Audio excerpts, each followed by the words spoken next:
दोस्तों, क्या लोन लेना सच में बेवकूफी है? क्या कर्ज सिर्फ गरीबों को और गरीब बनाता है? बचपन से हमें यही सिखाया गया है, बेटा कर्ज मत लेना, क्रेडिट कार्ड से दूर रहना, जितनी चादर हो उतने ही पैर फैलाना, जॉब ही सबसे सुरक्षित रास्ता है।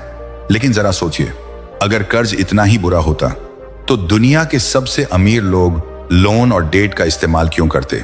क्यों अरबपति बैंक से पैसा उठाकर और भी अमीर बन जाते हैं? क्या उन्हें पैसे की कमी होती है या उन्हें पैसों का गेम खेलना आता है? आज के इस वीडियो में हम समझेंगे कैसे सही माइंडसेट, सही फाइनेंशियल एजुकेशन और स्मार्ट लेवरेज के जरिए लोन बोझ नहीं बल्कि वेल्थ क्रिएशन का हथियार बन सकता है। पार्ट 1, भारत में लोग लोन से डरते क्यों हैं? भारत में लोन शब्द सुनते ही लोगों के मन में एक अजीब सा डर पैदा हो जाता है। जैसे ही कोई कहता है कि उसने लोन लिया है, तुरंत कई सवाल उठने लगते हैं। क्यों लिया? कितना लिया? कैसे चुकाओगे? हमारे समाज में कर्ज को अक्सर एक बोझ की तरह देखा जाता है। बचपन से ही हमें यही सिखाया जाता है कि कर्ज से जितना दूर रहो उतना अच्छा है। माता पिता अपने बच्चों को समझाते हैं कि जिंदगी में चाहे कुछ भी हो जाए लेकिन कर्ज मत लेना, क्रेडिट कार्ड से दूर रहना, जितनी चादर हो उतने ही पैर फैलाना। यह सोच गलत नहीं है, लेकिन यह पूरी सच्चाई भी नहीं है। असल में भारत में लोगों ने लोन का जो चेहरा ज्यादा देखा है वह ज्यादातर नेगेटिव रहा है। इसलिए लोगों के दिमाग में लोन का मतलब ही परेशानी बन गया है। हम अक्सर देखते हैं कि लोग पर्सनल लोन लेते हैं, फिर उसे चुकाने में सालों लग जाते हैं।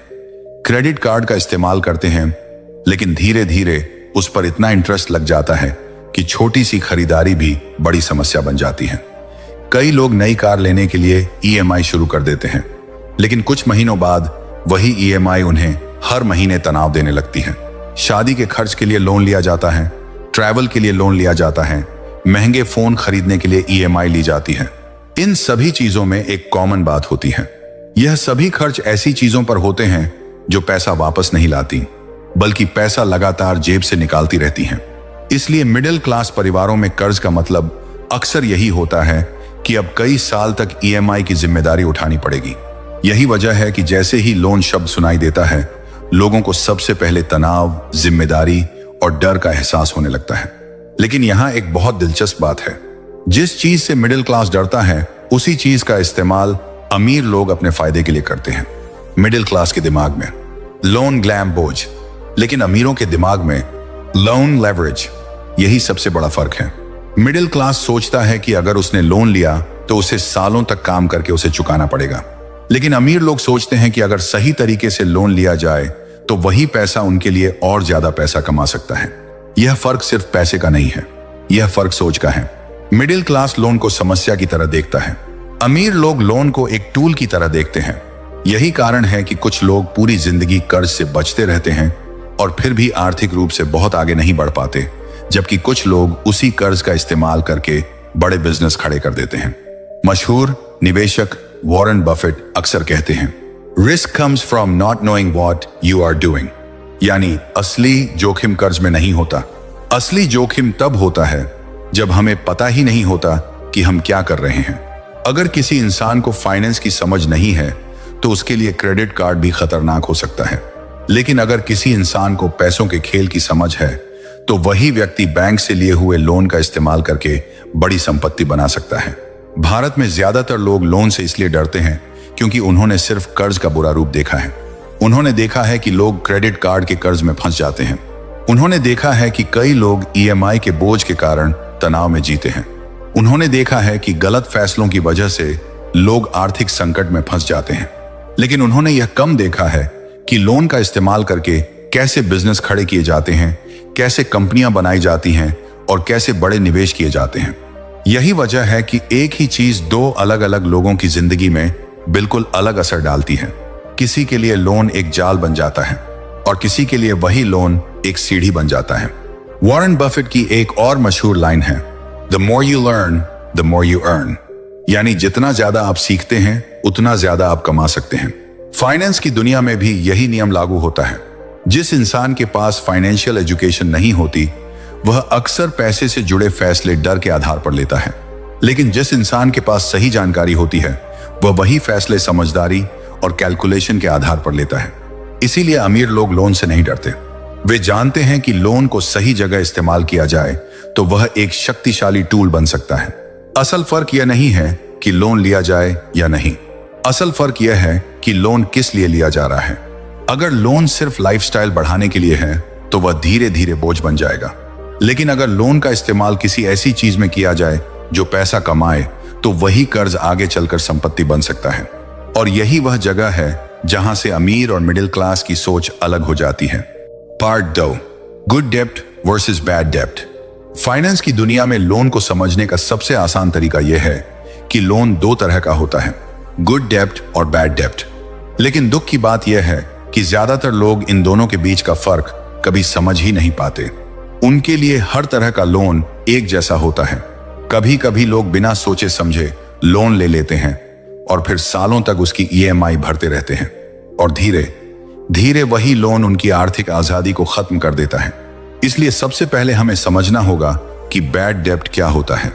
बैड डेब्ट वह लोन होता है जो आपकी जेब से पैसा निकालता है, यानी ऐसा लोन जो आपको कोई इनकम नहीं देता बल्कि लगातार आपके खर्च को बढ़ाता रहता है। यह वही लोन होता है जो शुरुआत में बहुत आकर्षक लगता है, लेकिन समय के साथ वह धीरे धीरे आर्थिक बोझ बन जाता है। आज के समय में बैड डेब्ट के सबसे कॉमन उदाहरण हमारे आसपास हर जगह दिखाई देते हैं। जैसे महंगी कार खरीदने के लिए लिया गया लोन। जब कोई व्यक्ति नई कार खरीदता है तो उसे लगता है कि उसने बहुत बड़ी उपलब्धि हासिल कर ली है, लेकिन सच यह है कि जैसे ही वह कार शोरूम से बाहर निकलती है उसी समय उसकी कीमत 10% से 15% तक कम हो जाती है, और अगले कुछ सालों में वही कार लगातार अपनी वैल्यू खोती जाती है। लेकिन दूसरी तरफ उसकी EMI हर महीने बैंक को देनी पड़ती है, यानी कार की वैल्यू कम होती जाती है और लोन का बोझ बना रहता है। यही बैड डेब्ट की सबसे बड़ी पहचान है। दूसरा उदाहरण है नया आईफोन या महंगा गैजेट EMI पर खरीदना। आजकल स्मार्टफोन कंपनियां और कॉमर्स प्लेटफॉर्म EMI को बहुत आसान बना चुके हैं। Zero down payment, zero cost EMI जैसे शब्द सुनकर लोगों को लगता है कि यह बहुत सस्ता सौदा है, लेकिन असल में यह एक मनोवैज्ञानिक ट्रिक होती है। क्योंकि जब कोई व्यक्ति 1 लाख का फोन कैश में खरीदता है तो वह कई बार सोचता है, लेकिन जब वही फोन 4000 या 5000 की EMI में दिखाई देता है तो वह तुरंत खरीद लेता है। लेकिन सच यह है कि फोन एक डिप्रिशिएटिंग एसेट है। उसकी वैल्यू समय के साथ तेजी से कम होती जाती है। 1 साल बाद वही फोन आधी कीमत का रह जाता है, लेकिन EMI उतनी ही रहती है। यानी आपने लोन लेकर ऐसी चीज खरीदी जिसकी कीमत हर दिन घट रही है। इसी तरह क्रेडिट कार्ड से शॉपिंग करना भी बैड डेब्ट का एक बड़ा उदाहरण है। क्रेडिट कार्ड अपने आप में बुरा नहीं है, लेकिन जब उसका इस्तेमाल बिना प्लानिंग के किया जाता है तो वह बहुत खतरनाक हो सकता है। अगर कोई व्यक्ति समय पर पूरा बिल नहीं चुकाता तो क्रेडिट कार्ड पर 30% से 40% तक सालाना इंटरेस्ट लग सकता है। यानी अगर आपने 1 लाख का खर्च किया और समय पर पेमेंट नहीं किया तो कुछ ही महीनों में वह रकम बहुत बड़ी हो सकती है। इसी तरह ट्रैवल के लिए लिया गया लोन भी अक्सर बैड डेब्ट बन जाता है। ट्रैवल करना बुरा नहीं है, घूमना फिरना जीवन का एक हिस्सा है, लेकिन जब कोई व्यक्ति सिर्फ सोशल मीडिया पर दिखाने के लिए या कुछ दिनों की खुशी के लिए लोन लेता है तो वह फैसला लंबे समय में आर्थिक परेशानी बन सकता है। क्योंकि ट्रैवल से यादें जरूर बनती हैं, लेकिन वह पैसा वापस नहीं आता। यानी लोन तो रह जाता है, लेकिन उससे कोई इनकम पैदा नहीं होती। बैड डेब्ट की सबसे बड़ी समस्या यही है कि वह धीरे धीरे आपकी आर्थिक क्षमता को कमजोर कर देता है। हर महीने EMI देने की आदत इंसान को धीरे धीरे लोन के चक्र में फंसा देती है। पहले कार की EMI, फिर फोन की EMI, फिर क्रेडिट कार्ड का बिल, फिर नया पर्सनल लोन, और देखते ही देखते इंसान का ज्यादातर पैसा सिर्फ लोन चुकाने में चला जाता है। यही कारण है कि कई लोग अच्छी सैलरी कमाने के बावजूद भी आर्थिक रूप से आगे नहीं बढ़ पाते। उनकी इनकम बढ़ती रहती है, लेकिन उनके खर्च और लोन उससे भी तेज बढ़ते रहते हैं, और धीरे धीरे वे एक ऐसे चक्र में फंस जाते हैं जहां वे लगातार काम तो करते हैं, लेकिन आर्थिक आजादी उनसे दूर होती चली जाती है। यही वजह है कि फाइनेंशियल एक्सपर्ट हमेशा सलाह देते हैं कि किसी भी लोन को लेने से पहले यह जरूर सोचना चाहिए कि वह लोन आपकी जेब में पैसा डालेगा या निकालेगा। अगर कोई लोन ऐसा है जो सिर्फ आपकी लाइफस्टाइल को बढ़ाता है लेकिन आपकी इनकम नहीं बढ़ाता, तो वह लगभग हमेशा बैड डेब्ट बन जाता है। और अगर कोई व्यक्ति लंबे समय तक बैड डेब्ट के चक्र में फंसा रहता है तो धीरे धीरे उसकी आर्थिक प्रगति रुक जाती है। इसलिए फाइनेंशियल समझ का पहला नियम यही है कि हर लोन एक जैसा नहीं होता। कुछ लोन आपको पीछे ले जाते हैं और कुछ लोन आपको आगे बढ़ा सकते हैं, और इन दोनों के बीच का फर्क समझना ही फाइनेंशियल एजुकेशन की सबसे पहली सीढ़ी है। पार्ट 3, अमीर लोग लोन लेकर क्या करते हैं। अब तक हमने समझा कि बैड डेब्ट क्या होता है और कैसे कई लोग अनजाने में ऐसे लोन में फंस जाते हैं जो उनकी आर्थिक स्थिति को कमजोर कर देता है। लेकिन अब सबसे बड़ा सवाल आता है, अमीर लोग लोन लेकर क्या करते हैं? क्या वे भी वही करते हैं जो आम लोग करते हैं? क्या वे भी लोन लेकर महंगी कारें खरीदते हैं, महंगे फोन लेते हैं या लाइफस्टाइल दिखाने के लिए पैसा खर्च करते हैं? सच्चाई यह है कि ज्यादातर अमीर लोग ऐसा बिल्कुल नहीं करते। अमीर लोगों की सोच लोन के मामले में बिल्कुल अलग होती है। जहां एक आम इंसान लोन लेकर अपनी लाइफस्टाइल बढ़ाता है, वहीं अमीर लोग लोन लेकर एसेट बनाते हैं, यानी ऐसी चीजें खरीदते हैं जो समय के साथ उनकी जेब में पैसा डालती हैं। यही असली फर्क है। अमीर लोग लोन लेकर लाइफस्टाइल नहीं खरीदते, वे एसेट खरीदते हैं, जैसे रियल एस्टेट, बिजनेस, कंपनियों में हिस्सेदारी। इन सभी चीजों की एक खास बात होती है, ये समय के साथ पैसा पैदा करती हैं। उदाहरण के लिए, अगर कोई व्यक्ति लोन लेकर ऐसी प्रॉपर्टी खरीदता है जो हर महीने किराया देती है, तो धीरे धीरे वही किराया उस लोन की ईएमआई को भी चुका सकता है और उसके बाद वही प्रॉपर्टी लगातार इनकम देती रहती है। इसी तरह अगर कोई व्यक्ति लोन लेकर एक बिजनेस शुरू करता है और वह बिजनेस सफल हो जाता है, तो वह बिजनेस उस लोन से कहीं ज्यादा पैसा कमा सकता है। यही वजह है कि कई बड़े बिजनेसमैन अपने बिजनेस को बढ़ाने के लिए लोन का इस्तेमाल करते हैं। यहां एक बहुत दिलचस्प बात है। दुनिया के सबसे सफल निवेशकों में से एक वॉरेन बफेट अक्सर कहते हैं, प्राइस इज वॉट यू पे, value is what you get. यानी आप जो कीमत चुकाते हैं वह एक चीज है, लेकिन उससे आपको जो वैल्यू मिलती है वही असली चीज होती है। अमीर लोग हमेशा वैल्यू पर ध्यान देते हैं। अगर कोई एसेट भविष्य में लगातार पैसा कमा सकता है, तो उसके लिए लोन लेना उनके लिए एक रणनीति बन सकता है। इसी सोच का एक शानदार उदाहरण भारत के महान उद्योगपति धीरूभाई अंबानी है। धीरूभाई अंबानी किसी अमीर परिवार में पैदा नहीं हुए थे। उन्होंने बहुत छोटे स्तर से शुरुआत की थी। उनके पास शुरुआत में बहुत बड़ी पूंजी नहीं थी, लेकिन उनके पास एक चीज थी, बड़ा विजन। उन्होंने समझ लिया था कि अगर बिजनेस को बड़ा बनाना है तो सिर्फ अपनी छोटी पूंजी से काम नहीं चलेगा। इसलिए उन्होंने लोगों को अपने विजन पर भरोसा दिलाया। उन्होंने निवेश जुटाया और फिर उसी पूंजी का इस्तेमाल करके अपने बिजनेस को बढ़ाया। धीरे धीरे वही छोटा सा बिजनेस एक बड़े औद्योगिक साम्राज्य में बदल गया। आज रिलायंस जैसे विशाल समूह की शुरुआत उसी सोच से हुई थी, यानी दूसरों की पूंजी को जिम्मेदारी के साथ इस्तेमाल करके वैल्यू क्रिएट करना। इसे ही फाइनेंस की भाषा में लेवरेज कहा जाता है। अमीर लोग लेवरेज को समझते हैं। वे जानते हैं कि अगर सही जगह निवेश किया जाए तो वही पैसा समय के साथ कई गुना बढ़ सकता है। इसीलिए वे लोन को डर की नजर से नहीं देखते। वे लोन को एक टूल की तरह देखते हैं, एक ऐसा टूल जो अगर सही तरीके से इस्तेमाल किया जाए तो बड़े अवसर पैदा कर सकता है। वॉरेन बफेट की एक और मशहूर लाइन है, the best investment you can make is in yourself. यानी सबसे अच्छा निवेश वह है जो आप खुद पर करते हैं। जब कोई व्यक्ति फाइनेंस, बिजनेस और निवेश की समझ विकसित करता है, तब वह लोन को भी अलग नजर से देखने लगता है। जहां पहले उसे लोन एक बोझ लगता था, वहीं अब वही लोन उसे एक अवसर की तरह दिखाई देने लगता है। लेकिन यहां एक बहुत जरूरी बात समझना भी उतना ही महत्वपूर्ण है। अमीर लोग लोन को अंधाधुंध नहीं लेते। वे हर फैसले को कैलकुलेशन के साथ लेते हैं। वे यह समझते हैं कि अगर किसी एसेट से आने वाला रिटर्न लोन के इंटरेस्ट से ज्यादा है, तो वह लोन उनके लिए फायदेमंद हो सकता है। लेकिन अगर कोई लोन सिर्फ खर्च बढ़ाता है और कोई इनकम नहीं देता, तो वही लोन धीरे धीरे समस्या बन सकता है। यही कारण है कि अमीर लोग हमेशा कैश फ्लो पर ध्यान देते हैं।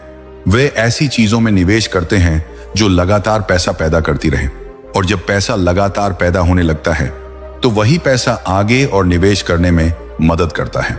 धीरे धीरे यही प्रक्रिया संपत्ति को बढ़ाती जाती है। यही वजह है कि कई अमीर लोग समय के साथ और ज्यादा अमीर होते चले जाते हैं, क्योंकि वे सिर्फ पैसा कमाने पर ध्यान नहीं देते, वे पैसा बनाने वाली मशीनें बनाते हैं, और उन मशीनों को बनाने में कभी कभी लोन भी एक महत्वपूर्ण भूमिका निभाता है। वॉरेन बफेट का एक और मशहूर विचार है, someone is sitting in the shed today because someone planted a tree a long time ago। यानी आज जो लोग आराम से बैठकर फल खा रहे हैं, किसी ने बहुत पहले पेड़ लगाया था। अमीर लोग भी यही करते हैं, वे आज ऐसे फैसले लेते हैं जो भविष्य में उन्हें लगातार फायदा देते रहें, और कई बार उन फैसलों में लोन भी शामिल होता है। लेकिन फर्क सिर्फ इतना होता है कि वह लोन खर्च के लिए नहीं बल्कि एसेट बनाने के लिए होता है। पार्ट 4, लेवरेज क्या होता है। अब तक हमने यह समझ लिया कि अमीर लोग लोन का इस्तेमाल लाइफस्टाइल के लिए नहीं बल्कि एसेट बनाने के लिए करते हैं। लेकिन यहां एक और महत्वपूर्ण शब्द आता है जिसे फाइनेंस की दुनिया में बहुत ज्यादा इस्तेमाल किया जाता है, लेवरेज। कई लोगों ने यह शब्द सुना जरूर होता है, लेकिन असल में इसका मतलब क्या होता है यह बहुत कम लोग सही तरीके से समझ पाते हैं। आसान भाषा में कहें तो लेवरेज का मतलब है कम अपने पैसे से और ज्यादा कुल पूंजी के साथ निवेश करना। यानी आप अपने पैसे के साथ किसी और की पूंजी जोड़कर एक बड़ा अवसर पकड़ने की कोशिश करते हैं। इसे एक बहुत सरल उदाहरण से समझते हैं। मान लीजिए आपके पास 10 लाख हैं। अगर आप इस 10 लाख को किसी अच्छे निवेश में लगाते हैं और वहां आपको 20% का रिटर्न मिलता है, तो एक साल में आपका मुनाफा होगा 10 लाख का 20% यानी 2 लाख। यह एक अच्छा रिटर्न है। आपका पैसा बढ़ा और आपने मुनाफा कमाया। लेकिन अब जरा वही स्थिति थोड़ी अलग तरीके से सोचिए। मान लीजिए आपके पास अभी भी 10 लाख हैं, लेकिन आपको एक ऐसा निवेश अवसर दिखाई देता है जहां आप 20 लाख निवेश कर सकते हैं। आपके पास 10 लाख अपने हैं, बाकी 10 लाख आप बैंक से लोन लेकर निवेश करते हैं। अब आपकी कुल निवेश राशि हो जाती है 20 लाख।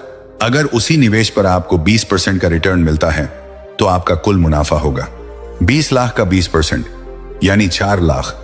लेकिन यहां एक चीज और जोड़नी पड़ेगी, क्योंकि आपने 10 लाख का लोन लिया है, इसलिए आपको बैंक को उसका इंटरेस्ट भी देना होगा। मान लीजिए उस लोन पर 12% सालाना इंटरेस्ट लगता है, तो 10 लाख का 12% होगा 1.2 लाख। अब अगर हम पूरे कैलकुलेशन को देखें तो कुल रिटर्न 4 लाख, बैंक का इंटरेस्ट 1.2 लाख, बाकी बचा आपका प्रॉफिट 2.8 लाख। अगर आप ध्यान से देखें तो यहां एक दिलचस्प बात दिखाई देती है। अगर आपने सिर्फ अपने 10 लाख लगाए होते तो आपका मुनाफा होता 2 लाख। लेकिन जब आपने लेवरेज का इस्तेमाल किया यानी लोन लेकर निवेश बढ़ाया, तो आपका मुनाफा बढ़कर 2.8 लाख हो गया। यानी बिना अपनी पूंजी बढ़ाए आपने अपने रिटर्न को ज्यादा बना लिया। यही है लेवरेज की ताकत। लेवरेज असल में एक ऐसा फाइनेंशियल टूल है जो आपको बड़ी संभावनाओं तक पहुंचने में मदद करता है। जब आपके पास सीमित पूंजी होती है लेकिन आपके सामने एक बड़ा अवसर होता है, तो लेवरेज उस अवसर को पकड़ने का एक तरीका बन सकता है। फाइनेंस की दुनिया में बहुत सारे बड़े निवेश इसी सिद्धांत पर काम करते हैं। रियल एस्टेट में, बिजनेस में, यहां तक कि कई बड़ी कंपनियां भी अपने विस्तार के लिए लेवरेज का इस्तेमाल करती हैं। लेकिन यहां एक बहुत महत्वपूर्ण बात समझना जरूरी है। लेवरेज सिर्फ मुनाफा ही नहीं बढ़ाता, यह नुकसान भी बढ़ा सकता है। यानी यह एक दोधारी तलवार की तरह होता है। अगर निवेश सही दिशा में जाता है तो लेवरेज आपके रिटर्न को बढ़ा देता है, लेकिन अगर निवेश उम्मीद के अनुसार प्रदर्शन नहीं करता तो वही लेवरेज नुकसान को भी बड़ा बना सकता है। उदाहरण के लिए, अगर आपने 20 लाख निवेश किए लेकिन उस पर रिटर्न 20% की जगह सिर्फ 10% मिला, तो आपका कुल रिटर्न होगा 20 लाख का 10% यानी 2 लाख। लेकिन आपको बैंक को अभी भी 1.2 लाख इंटरेस्ट देना पड़ेगा, तो आपका असली मुनाफा रह जाएगा 80,000। और अगर रिटर्न इससे भी कम हुआ तो नुकसान भी हो सकता है। इसलिए समझदार निवेशक लेवरेज का इस्तेमाल बहुत सोच समझकर करते हैं। वे सिर्फ इस उम्मीद में लोन नहीं लेते कि शायद फायदा हो जाएगा। वे पहले पूरी कैलकुलेशन करते हैं। वे यह देखते हैं कि निवेश का संभावित रिटर्न कितना हो सकता है। वे यह समझते हैं कि सबसे खराब स्थिति में क्या हो सकता है, और उसके बाद ही लेवरेज का फैसला लेते हैं। लेवरेज का असली फायदा तब होता है जब निवेश से मिलने वाला रिटर्न लोन के इंटरेस्ट से ज्यादा हो। अगर ऐसा होता है तो समय के साथ वही लेवरेज आपकी संपत्ति को तेजी से बढ़ाने में मदद कर सकता है। लेकिन अगर ऐसा नहीं होता तो वही लेवरेज धीरे धीरे आर्थिक बोझ बन सकता है। इसलिए फाइनेंस की दुनिया में लेवरेज को हमेशा समझदारी के साथ इस्तेमाल करने की सलाह दी जाती है, क्योंकि लेवरेज अपने आप में न अच्छा है और न बुरा। असल फर्क इस बात से पड़ता है कि उसे किस तरह इस्तेमाल किया जा रहा है। अगर लेवरेज का इस्तेमाल सही अवसर के लिए किया जाए सही कैलकुलेशन के साथ किया जाए और सही जोखिम प्रबंधन के साथ किया जाए तो वही लेवरेज एक साधारण निवेश को एक मजबूत वेल्थ बिल्डिंग मशीन में बदल सकता है। और यही वजह है कि फाइनेंस की दुनिया में लेवरेज को अक्सर वेल्थ क्रिएशन का एक शक्तिशाली टूल माना जाता है। पार्ट 5, रियल एस्टेट में लेवरेज। अब तक हमने समझ लिया कि लेवरेज क्या होता है और कैसे सही तरीके से इस्तेमाल किया जाए तो यह आपके रिटर्न को बढ़ा सकता है। लेकिन अगर फाइनेंस की दुनिया में किसी एक जगह लेवरेज का सबसे ज्यादा इस्तेमाल होता है तो वह है रियल एस्टेट। रियल एस्टेट निवेश की दुनिया में लेवरेज एक बहुत आम और शक्तिशाली टूल है। दुनिया भर में लाखों निवेशक इसी रणनीति का इस्तेमाल करके अपनी संपत्ति को धीरे धीरे कई गुना बढ़ाते हैं। रियल एस्टेट की खास बात यह होती है कि यहां आपको पूरी प्रॉपर्टी की कीमत एक साथ अपनी जेब से देने की जरूरत नहीं होती। आप एक छोटी सी डाउन पेमेंट के साथ प्रॉपर्टी खरीद सकते हैं और बाकी पैसा बैंक से लोन के रूप में लिया जा सकता है। यही वह जगह है जहां लेवरेज असली ताकत दिखाना शुरू करता है। इसे एक उदाहरण से समझते हैं। मान लीजिए आपको एक कमर्शियल प्रॉपर्टी मिलती है जिसकी कीमत 70 लाख है। अब अगर आपको यह पूरी प्रॉपर्टी खरीदनी है तो आपको पूरे 70 लाख अपनी जेब से लगाने पड़ेंगे। लेकिन ज्यादातर लोग ऐसा नहीं करते, वे लेवरेज का इस्तेमाल करते हैं। मान लीजिए आप इस प्रॉपर्टी को खरीदने के लिए 10 लाख डाउन पेमेंट करते हैं, बाकी 60 लाख का लोन बैंक से लेते हैं। अब आपके पास 70 लाख की प्रॉपर्टी है, लेकिन आपकी जेब से सिर्फ 10 लाख गए हैं। यहीं से लेवरेज का खेल शुरू होता है। अब मान लीजिए कि वह कमर्शियल प्रॉपर्टी हर महीने 60,000 का किराया देती है। दूसरी तरफ बैंक को जो EMI आपको देनी है वह है 45,000 प्रति महीना। अब अगर हम इस स्थिति को देखें तो एक दिलचस्प चीज सामने आती है। हर महीने किराया आ रहा है 60,000 और बैंक को EMI देनी है 45,000, यानी EMI देने के बाद भी आपके पास बच जाते हैं 15,000। इसे ही कहा जाता है पॉजिटिव कैश फ्लो, यानी आपकी प्रॉपर्टी न सिर्फ अपना लोन चुका रही है बल्कि आपको हर महीने अतिरिक्त पैसा भी दे रही है। यही होता है गुड डेब्ट, क्योंकि यहां आपने जो लोन लिया है वह आपकी जेब से पैसा निकाल नहीं रहा बल्कि आपकी जेब में पैसा डाल रहा है। और यही वह जगह है जहां रियल एस्टेट में लेवरेज की असली ताकत दिखाई देती है। समय के साथ दो चीजें होती हैं। पहली, हर महीने EMI के जरिए आपका लोन धीरे धीरे कम होता जाता है। दूसरी, प्रॉपर्टी की कीमत समय के साथ बढ़ सकती है। मान लीजिए कुछ साल बाद उसी प्रॉपर्टी की कीमत 70 लाख से बढ़कर 1 करोड़ हो जाती है। अब जरा सोचिए, आपने शुरुआत में अपनी जेब से सिर्फ 10 लाख लगाए थे, लेकिन अब आपके पास एक ऐसी प्रॉपर्टी है जिसकी कीमत 1 करोड़ हो चुकी है और इन सालों में किराए से जो पैसा आया वह अलग। यही वजह है कि दुनिया भर में कई सफल निवेशक रियल एस्टेट को एक मजबूत एसेट क्लास मानते हैं। मशहूर निवेशक वॉरेन बफेट अक्सर कहते हैं, प्राइस इज व्हाट यू पे, value is what you get. यानी आप जो कीमत देते हैं वह एक चीज है, लेकिन उससे आपको जो वैल्यू मिलती है वही असली चीज होती है। रियल एस्टेट में भी यही सिद्धांत लागू होता है।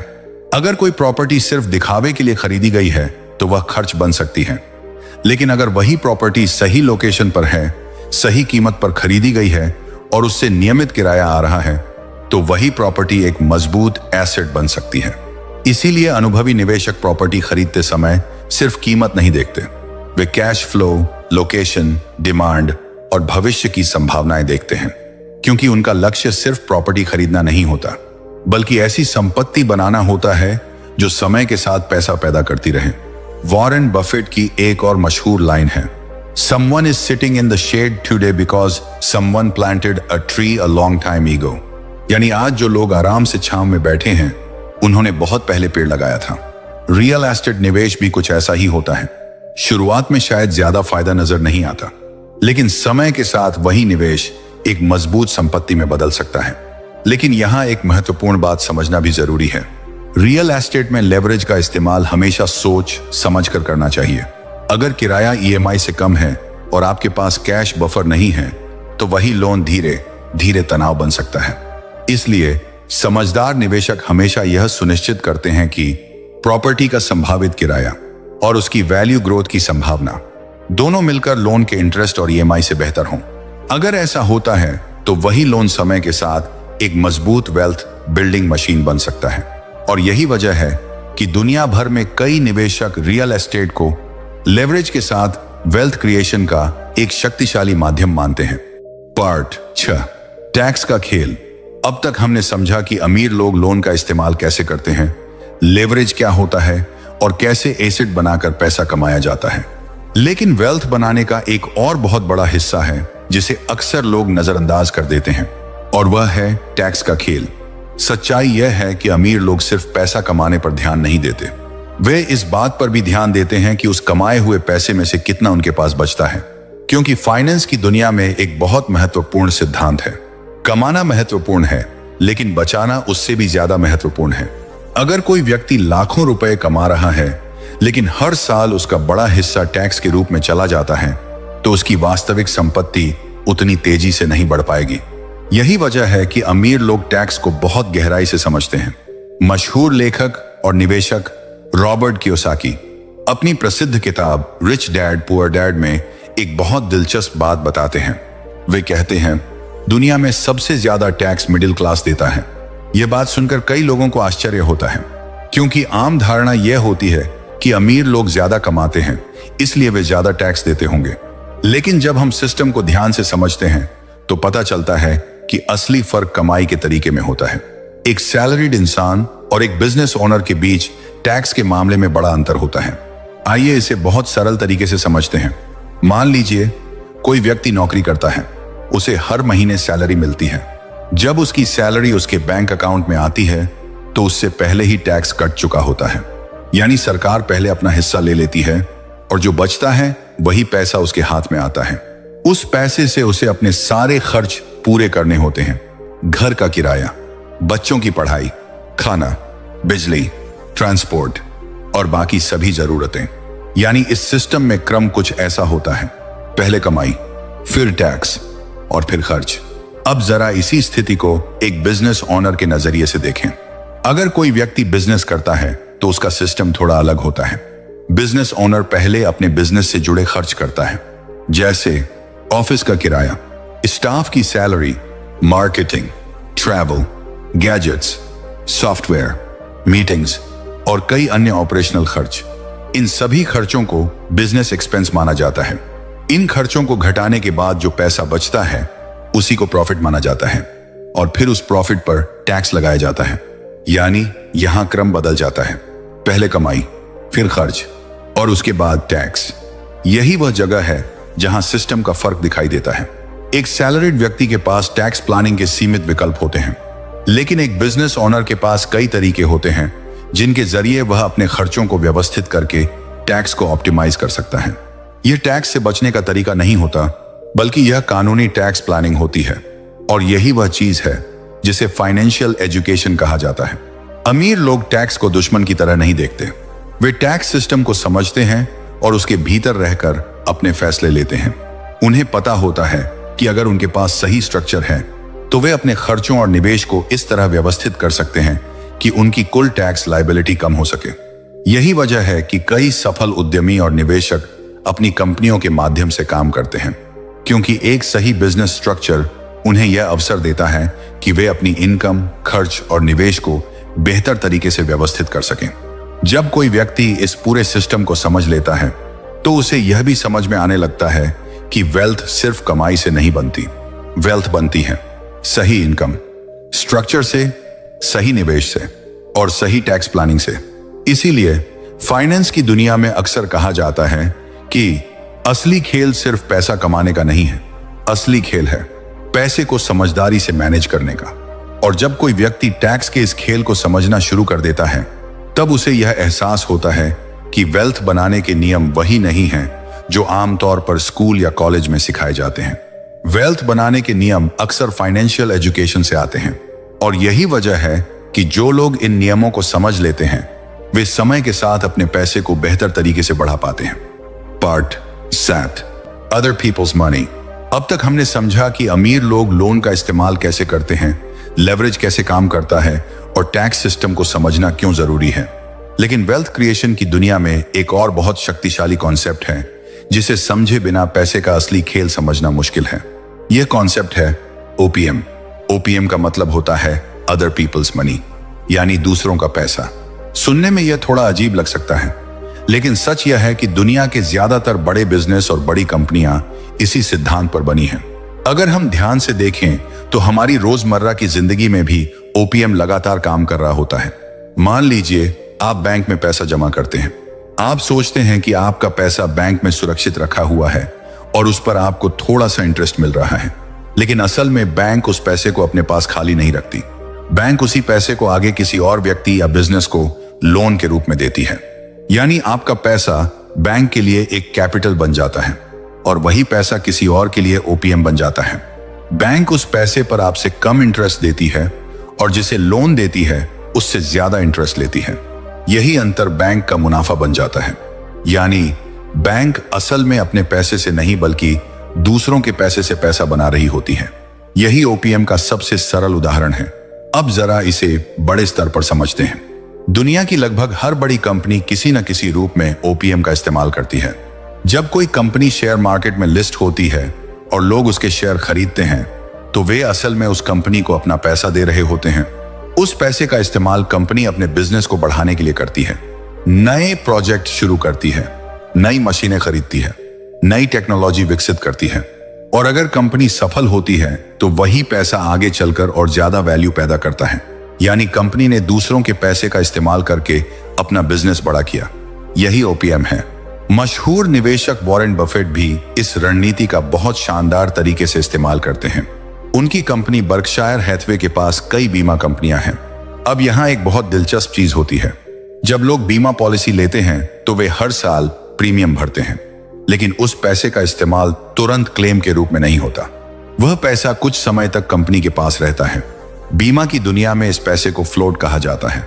यही फ्लोट असल में अदर पीपल्स मनी होता है। यानी यह पैसा कंपनी का अपना नहीं होता, लेकिन कुछ समय तक कंपनी के पास निवेश करने के लिए उपलब्ध रहता है। वॉरेन बफेट इस पैसे को बेहद समझदारी से निवेश करते हैं। वे इस फ्लोट को स्टॉक्स, कंपनियों और दूसरे एसेट्स में निवेश करते हैं और अगर उन निवेशों से अच्छा रिटर्न मिलता है तो वह रिटर्न कंपनी के लिए बहुत बड़ा फायदा बन जाता है। यानी उन्होंने दूसरों के पैसे का इस्तेमाल करके वेल्थ क्रिएट की। इसी वजह से वॉरेन बफेट को दुनिया के सबसे सफल निवेशकों में गिना जाता है। ओपीएम का असली मतलब सिर्फ दूसरों का पैसा इस्तेमाल करना नहीं है। ओपीएम का असली मतलब है दूसरों के पैसे की जिम्मेदारी को समझते हुए उसे सही जगह निवेश करना। क्योंकि जब आप दूसरों के पैसे का इस्तेमाल करते हैं तो उसके साथ भरोसा भी जुड़ा होता है और भरोसा ही वह चीज है जिस पर पूरी वित्तीय प्रणाली खड़ी होती है। अगर भरोसा खत्म हो जाए तो ओपीएम का पूरा सिस्टम भी टूट सकता है। इसीलिए सफल निवेशक और उद्यमी ओपीएम का इस्तेमाल बहुत सोच समझ कर करते हैं। वह पहले वैल्यू क्रिएट करते हैं, फिर लोगों का भरोसा जीतते हैं और उसके बाद ही बड़े स्तर पर दूसरों के पैसे को अपने विजन के साथ जोड़ते हैं। यही कारण है कि कई स्टार्टअप फाउंडर शुरुआत में छोटा प्रोटोटाइप बनाते हैं, छोटा प्रॉफिट दिखाते हैं और जब लोग देखते हैं कि उनका मॉडल काम कर रहा है तब निवेशक उन्हें पैसा देने के लिए तैयार हो जाते हैं। यानी पहले भरोसा बनता है, फिर ओपीएम जुड़ता है। फाइनेंस की दुनिया में यह एक बहुत महत्वपूर्ण नियम है कि दूसरों का पैसा तभी मिलता है जब लोग यह मान लें कि आप उसे जिम्मेदारी से संभाल सकते हैं। इसलिए ओपीएम कोई शॉर्टकट नहीं है, यह एक जिम्मेदारी है और जो लोग इस जिम्मेदारी को समझते हैं वे ओपीएम को एक शक्तिशाली वेल्थ क्रिएशन टूल में बदल सकते हैं। यही कारण है कि दुनिया के कई बड़े बिजनेस, बड़ी कंपनियां और बड़े निवेश इसी सिद्धांत पर खड़े हैं और यही ओपीएम का असली खेल है। अपने पैसे से नहीं बल्कि समझदारी से इस्तेमाल किए गए दूसरों के पैसे से भी वेल्थ क्रिएट करना। Part 8, speed versus safety. अब तक हमने समझा कि लोन क्या होता है, लेवरेज कैसे काम करता है, अमीर लोग ओपीएम यानी अदर पीपल्स मनी का इस्तेमाल कैसे करते हैं और टैक्स सिस्टम को समझना क्यों जरूरी है। लेकिन वेल्थ बनाने की इस पूरी कहानी में एक और बहुत महत्वपूर्ण तत्व है जिसे अक्सर लोग नजरअंदाज कर देते हैं और वह है स्पीड यानी गति। पैसे की दुनिया में सिर्फ यह मायने नहीं रखता कि आप क्या कर रहे हैं, यह भी उतना ही महत्वपूर्ण होता है कि आप कितनी तेजी से कर रहे हैं। यहीं से आता है एक बहुत दिलचस्प अंतर, स्पीड बनाम सेफ्टी।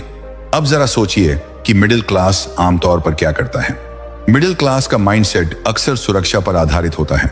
उन्हें बचपन से यही सिखाया जाता है कि जीवन में जोखिम से दूर रहना चाहिए। पहले अच्छी नौकरी लो, फिर धीरे धीरे पैसे बचाओ, फिर जब काफी पैसा इकट्ठा हो जाए तब कुछ बड़ा करने के बारे में सोचो। इस सोच के अनुसार उनका रास्ता कुछ ऐसा होता है। पहले 10 साल सेविंग, फिर बिजनेस, फिर निवेश, सब कुछ सुरक्षित लेकिन बहुत धीमा। कई लोग अपने जीवन के सबसे अच्छे साल सिर्फ पैसा जमा करने में लगा देते हैं। वे सोचते हैं कि पहले पूरी पूंजी इकट्ठा कर लेंगे, फिर किसी बिजनेस या निवेश में कदम रखेंगे। लेकिन इस प्रक्रिया में अक्सर एक चीज नजरअंदाज हो जाती है, समय। समय वह चीज है जो कभी वापस नहीं आता। और बिजनेस की दुनिया में समय का बहुत बड़ा महत्व होता है, क्योंकि मार्केट लगातार बदलता रहता है, टेक्नोलॉजी बदलती रहती है, नए अवसर आते हैं और कुछ समय बाद खत्म भी हो जाते हैं। अगर कोई व्यक्ति सिर्फ इसलिए इंतजार करता रहता है कि पहले वह पूरी तरह सुरक्षित हो जाए, तो कई बार वह उस मौके को खो देता है जो उसके जीवन को बदल सकता था। यही वह जगह है जहां अमीर लोगों की सोच मिडिल क्लास से अलग हो जाती है। अमीर लोग भी जोखिम को समझते हैं, लेकिन वे सिर्फ सुरक्षा के बारे में नहीं सोचते, वे स्पीड के बारे में सोचते हैं। वे समझते हैं कि अगर कोई अवसर सही है तो उसे पकड़ने के लिए समय पर कदम उठाना जरूरी है। और कई बार यही वह स्थिति होती है जहां लोन एक महत्वपूर्ण भूमिका निभाता है। अमीर लोग अक्सर लोन का इस्तेमाल सिर्फ पैसे के लिए नहीं करते, वे लोन का इस्तेमाल समय खरीदने के लिए करते हैं। यानी वे उस अवसर को अभी पकड़ लेते हैं जिसके लिए बाकी लोग सालों तक इंतजार करते रहते हैं। बिजनेस की दुनिया में यह सिद्धांत बहुत स्पष्ट है। जो व्यक्ति जल्दी कदम उठाता है वह अक्सर मार्केट में पहले पहुंच जाता है, और जो पहले पहुंच जाता है उसे अक्सर सबसे बड़ा फायदा मिलता है। इस बात को समझने के लिए एक बहुत बड़ा उदाहरण है मुकेश अंबानी और उनका प्रोजेक्ट रिलायंस जियो। जब रिलायंस जियो लॉन्च हुआ तो उसने भारत के टेलीकॉम उद्योग को पूरी तरह बदल दिया। लेकिन इस प्रोजेक्ट के पीछे सिर्फ एक नई कंपनी नहीं थी, इसके पीछे एक बहुत बड़ा विजन और एक बहुत बड़ा जोखिम भी था। रिलायंस जियो को खड़ा करने के लिए हजारों करोड़ रुपए का निवेश किया गया, और इस निवेश का बड़ा हिस्सा कर्ज यानी लोन के रूप में लिया गया था। अब यहां एक महत्वपूर्ण सवाल उठता है, क्या मुकेश अंबानी के पास पैसे की कमी थी? नहीं, लेकिन वे यह समझते थे कि अगर वे सिर्फ अपनी मौजूदा पूंजी का इंतजार करेंगे और धीरे धीरे निवेश करेंगे तो मार्केट का अवसर हाथ से निकल सकता है। टेलीकॉम की दुनिया में टेक्नोलॉजी बहुत तेजी से बदल रही थी, डेटा का भविष्य तेजी से बढ़ रहा था, इंटरनेट का इस्तेमाल बढ़ रहा था, और यह वह समय था जब भारत में मोबाइल डेटा की क्रांति शुरू हो सकती थी। अगर रिलायंस जियो उस समय लॉन्च नहीं होता तो शायद कोई दूसरी कंपनी वह अवसर पकड़ लेती। इसलिए उन्होंने इंतजार नहीं किया, उन्होंने स्पीड चुनी, उन्होंने बड़े स्तर पर निवेश किया, इंफ्रास्ट्रक्चर बनाया, नेटवर्क तैयार किया और फिर जियो को पूरे देश में लॉन्च किया। परिणाम क्या हुआ? कुछ ही वर्षों में जियो भारत की सबसे बड़ी टेलीकॉम कंपनियों में से एक बन गई। इस उदाहरण से एक बहुत महत्वपूर्ण बात समझ में आती है, कभी कभी सही समय पर लिया गया जोखिम और सही तरीके से इस्तेमाल किया गया लेवरेज एक साधारण अवसर को एक ऐतिहासिक सफलता में बदल सकता है। यही स्पीड और सेफ्टी के बीच का फर्क है। सेफ्टी आपको सुरक्षित रख सकती है, लेकिन स्पीड आपको आगे ले जा सकती है। इसका मतलब यह नहीं है कि बिना सोचे समझे जोखिम लिया जाए।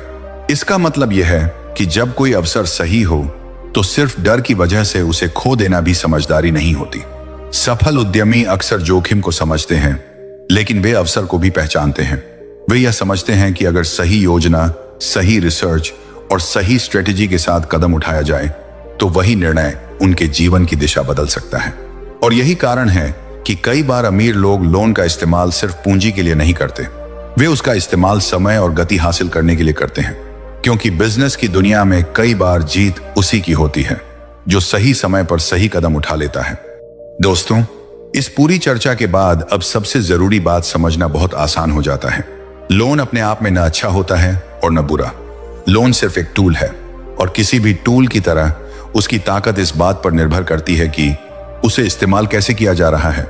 एक ही चाकू से कोई इंसान खाना भी काट सकता है, और वही चाकू किसी के लिए खतरा भी बन सकता है। ठीक इसी तरह लोन भी एक ऐसा साधन है जो किसी की जिंदगी को आगे बढ़ा सकता है और किसी की जिंदगी को मुश्किल भी बना सकता है।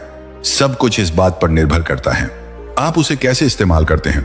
अगर कोई व्यक्ति लोन लेकर सिर्फ अपनी लाइफस्टाइल को बड़ा करता है तो धीरे धीरे वही लोन उसकी आर्थिक आजादी को खत्म कर सकता है। अगर लोन लेकर महंगी कार खरीदी जाती है, अगर क्रेडिट कार्ड से बार बार ऐसी चीजें खरीदी जाती हैं जो सिर्फ कुछ समय की खुशी देती हैं, अगर ईएमआई के जरिए ऐसे खर्च किए जाते हैं जो भविष्य में कोई इनकम नहीं देते, तो वही लोन धीरे धीरे बोझ बन जाता है। और जब लोन बोझ बन जाता है तो इंसान का ज्यादातर समय सिर्फ ईएमआई चुकाने में ही निकल जाता है। हर महीने सैलरी आती है और उसका बड़ा हिस्सा सीधे बैंक में चला जाता है।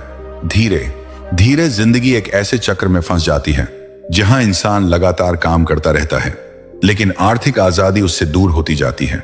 यही वह स्थिति है जहां बैड डेब्ट इंसान को आर्थिक रूप से कमजोर बना देता है।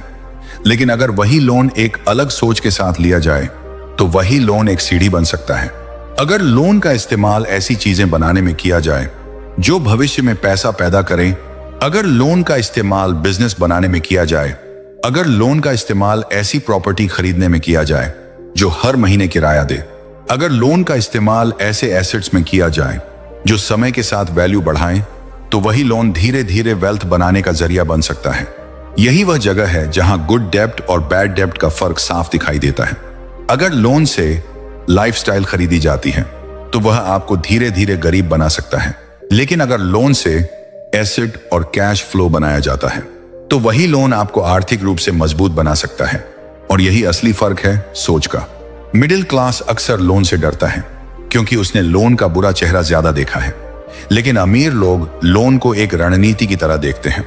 वे जानते हैं कि अगर सही ज्ञान, सही योजना और सही अनुशासन के साथ लोन का इस्तेमाल किया जाए तो वही लोन एक शक्तिशाली वेल्थ बिल्डिंग टूल बन सकता है। यही कारण है कि दुनिया के कई बड़े बिजनेस, बड़ी कंपनियां और बड़े निवेश किसी न किसी रूप में लेवरेज और लोन के जरिए ही खड़े हुए हैं। लेकिन यहां एक बात हमेशा याद रखनी चाहिए, लोन का इस्तेमाल करने से पहले फाइनेंशियल एजुकेशन बहुत जरूरी है। अगर किसी व्यक्ति को पैसों के खेल की समझ नहीं है तो वही लोन उसके लिए समस्या बन सकता है। लेकिन अगर किसी व्यक्ति को यह समझ है कि पैसा कैसे काम करता है, कैश फ्लो कैसे बनता है और निवेश कैसे बढ़ता है, तो वही व्यक्ति लोन को एक अवसर में बदल सकता है। इसलिए असली सवाल यह नहीं है कि लोन लेना चाहिए या नहीं। असली सवाल यह है कि क्या आपको पैसे के इस खेल को खेलने की समझ है? क्योंकि अंत में वही लोग आगे बढ़ते हैं जो सिर्फ पैसे के लिए काम नहीं करते बल्कि पैसे को अपने लिए काम पर लगा देते हैं। याद रखिए, अमीर लोग पैसे के लिए काम नहीं करते, वे पैसे को अपने लिए काम पर लगाते हैं। और यही सोच आर्थिक आजादी की पहली सीढ़ी बन सकती है। अगर आपको यह वीडियो पसंद आया हो और अगर आपको लगा हो कि इस वीडियो ने पैसों और लोन के बारे में आपकी सोच को थोड़ा भी बदलने में मदद की है, तो वीडियो को लाइक जरूर करें, क्योंकि आपका एक लाइक हमें यह बताता है कि आप इस तरह के कंटेंट को पसंद करते हैं और इससे हमें और बेहतर वीडियो बनाने की प्रेरणा मिलती है।